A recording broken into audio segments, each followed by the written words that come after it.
Au Togo, le projet de filets sociaux et services de base, piloté depuis 2017 par l'Agence nationale de développement à la base, ANADEB, et prévu pour durer 4 ans, a reçu un financement additionnel de l'État, de la Banque mondiale et de l'Agence française pour le développement. Le financement additionnel s'étend sur 18 mois supplémentaires et concerne 459 villages pour la région des Savanes. Contrairement à la première phase, les ménages éligibles reçoivent cette fois-ci le soutien financier à travers le porte-monnaie électronique afin de minimiser les risques. Mais pour des bénéficiaires ruraux et analphabètes en majorité, la gestion d'un porte-monnaie électronique est loin d'être une sinécure. Et pour cause, les faits semblent parler d'elles-mêmes au vu des attroupements monstres que l'on constate depuis bientôt des mois devant les agences de société de téléphonie mobile à Dapaon.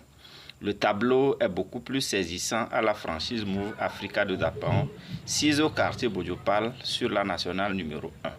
Ils sont plusieurs dizaines, hommes et femmes, à prendre d'assaut chaque jour les bureaux de la franchise pour des raisons diverses. Ce lundi 24 avril 2023, une équipe de reportage de la Bali a fait un tour sur les lieux. Les bénéficiaires sans langue de bois racontent chacun sa mésaventure.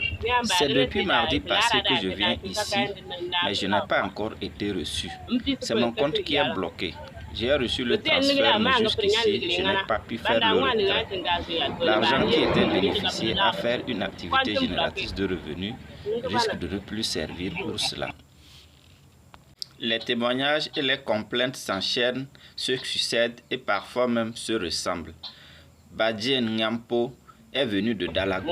Il raconte: j'étais venu le jeudi surpassé et aujourd'hui je suis encore ici sans être servi. C'est mon code qui est bloqué. Moi je ne connais rien. Ils m'ont donné un code et lorsque je suis allé pour faire le retrait, on m'a dit que le code est erroné.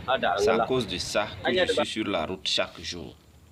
Venu de Kumpamou dans le canton de Gundoga, préfecture de Tandjouaré, Larry Bantibou a vu son compte bloqué.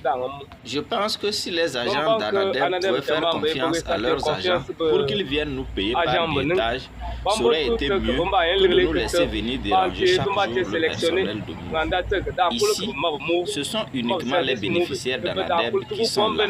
Et chaque jour, depuis plus de 2 mois, il y a les chefs de village qui sont là et peuvent aider à ce qu'il n'y ait pas d'infiltration si on vient nous payer dans les villages. Ce serait la meilleure solution. S'ils viennent dans les villages pour nous donner directement, ce serait mieux. Des gens avaient même été désignés pour pouvoir faire le suivi et veiller à ce qu'il n'y ait pas d'infiltration. Certains bénéficiaires ont même fait des accidents à cause de cette somme. Et comme d'habitude, ce sont les femmes qui paient le plus lourd tribut. Je viens de Tambonga. C'est ma puce qui est grillée. Aujourd'hui, ça fait ma 4e fois. Je fais des allers et retours.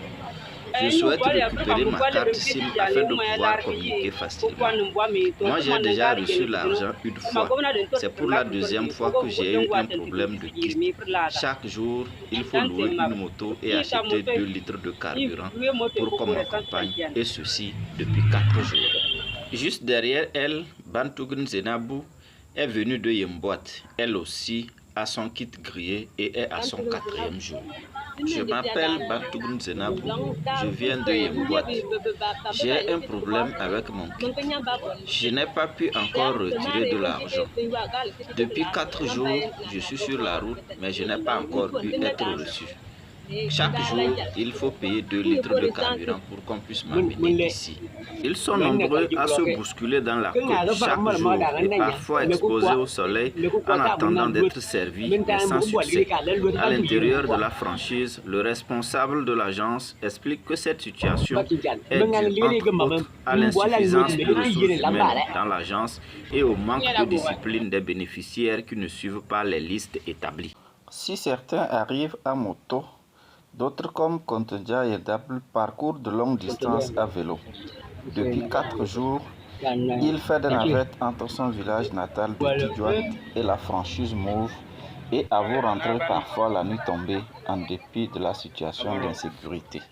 Pour 15 000 francs à percevoir par trimestre, certains abandonnent leurs activités pendant plus d'une dizaine de jours. Je viens de Nyakboum dans le canton de Bienkouri. J'ai dépensé 4 litres d'essence. Celui qui m'accompagne chaque jour doit manger. Et moi aussi, jusqu'à ce jour, je ne suis pas encore servi. Je ne connais personne ici pour passer la nuit. Je suis obligé de faire des navettes chaque jour entre mon village et l'agence. Je souhaiterais que ANADEB vienne nous donner l'argent main à main sur les lieux où on tenait les réunions. Ceci devrait nous soulager un peu. C'est vrai qu'ils ont voulu nous aider, mais à l'arrivée, nous constatons que cette aide-là ne nous arrange pas. Nous faisons tellement de dépenses. Là où je suis, j'ai déjà dépensé au-delà de 5 000 et je prendrai 15 000. Finalement, quand on va calculer, à la fin, on ne gagne pratiquement rien. Vraiment, ils pouvaient passer de maison en maison pour donner l'argent aux bénéficiaires. Ça devait vraiment soulager nos peines.